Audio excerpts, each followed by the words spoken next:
everybody, welcome to GameGorgon. My name is Krug. And I'm not Krug, and sorry Indigo couldn't be here. He found out he's made of mud, and he's taking it pretty hard.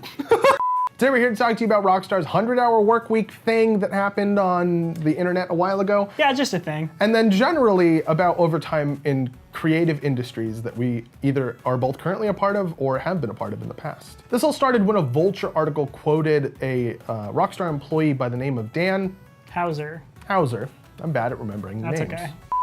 Dan was quoted as talking about his 100-hour work week during crunch time, or 100-hour work weeks during crunch time, and it was kind of an offhanded comment that wasn't really addressed in the Vulture article, but then the internet sort of latched onto it and freaked out about it. And by the internet, I mean the media on the internet, gaming news sites specifically. Yeah.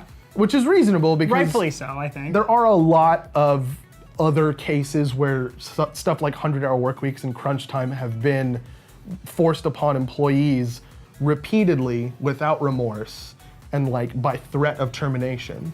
Yeah. And so picking up on something like this and reporting it probably to those organizations felt like the responsible thing to do. After this kind of explosion, a lot of developers from Rockstar came out and started talking about the environment at Rockstar, and none of them really had very much negative to say about it. They did say that sometimes they do have to do crunch, but they did also mention that crunch time has been getting a lot better over the years, that Rockstar tries really hard to avoid it, and that they never feel threatened to do crunch. They crunch because they're passionate about the project. Some people don't do the crunch, and they're fine with that. After the article, Dan was quoted as saying, "More importantly, we obviously don't expect anyone else to work this way. Across the whole company, we have some senior people who work very hard purely because they're passionate about a project or their particular work, and we believe that passion shows in the games we release. But that additional effort is a choice, and we don't ask or expect anyone to work like this. Lots of senior people work in an entirely different way and are just as productive. I'm not one of them. No one, senior or junior, is ever forced to work hard. I believe we go through great lengths to run a business that cares about its people and to make the company a great place for them to work." Which is good.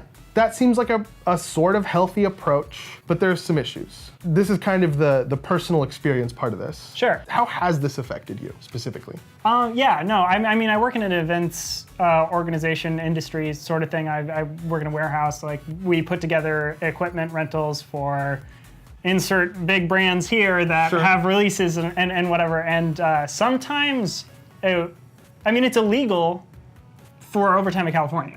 It's to like force overtime. That's just how it works here. The way that it works, and it seems like the way that it works for these video games, because they have release dates, is it's gonna come out, or at least it should, and for the event warehouse, they're gonna have the event on this day. Yeah. So you don't have to work overtime, but the show has to get done. Somebody has to work the overtime. And somebody does. And there's not enough people to, like, if you don't get it done, we push someone else over and they help you. It's, you have these things assigned to you and you have to do them.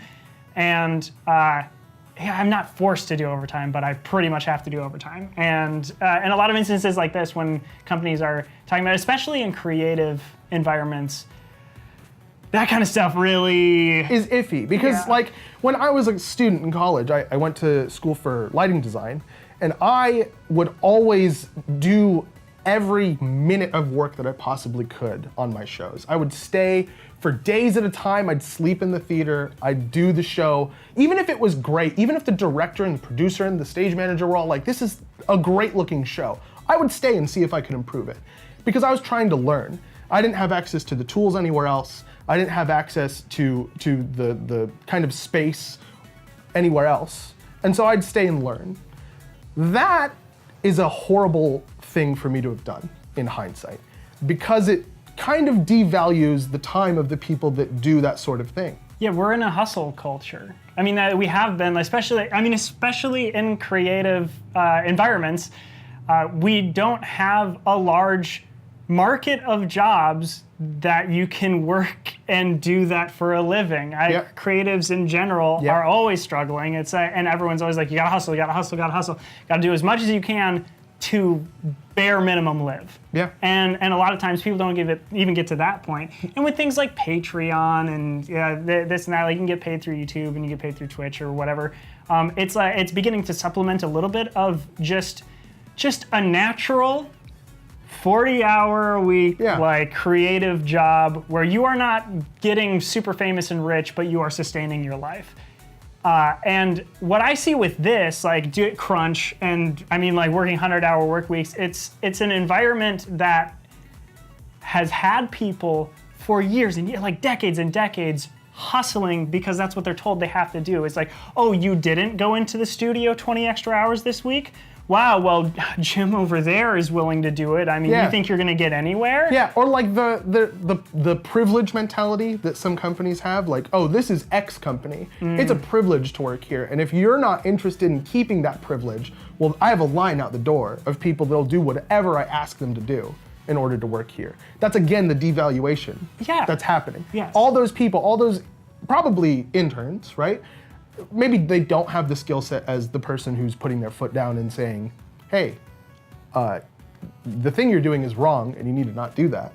They can still get the job done eventually, probably slightly less, polished. Probably it'll take them more time, but they'll get it done.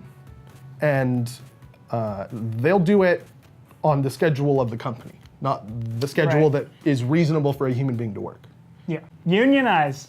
That's a good step. That's A lot of people. Yeah, super hard to just sit back and say like unionize. Yeah. I mean, it's just neither of us are into their industry, so I don't understand exactly how that would work for them. right. And there are, and I know this isn't going to come off as like the most reasonable standpoint ever. Unions do come with their drawbacks, but the overall benefit they provide is enormous. Yeah, and properly worked through and organized unions are so good and important. Yeah. I mean, I don't need to get into that. Rockstar released a statement about this recently that I saw. That was we won't stop working until we improve this. Which someone on Twitter pointed out as a very bad phrasing. No, that's terrible. We will not. We'll work 100-hour week if we have to. We will make the people in human resources work so many hours until they don't have to do that anymore. Wait, shit.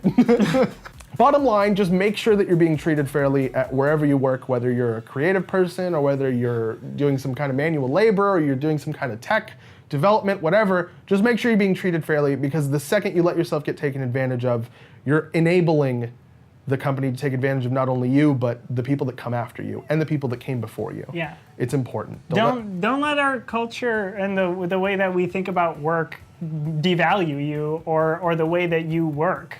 I mean, because everybody's always going to say you're not working hard enough, and it's just to take advantage of you.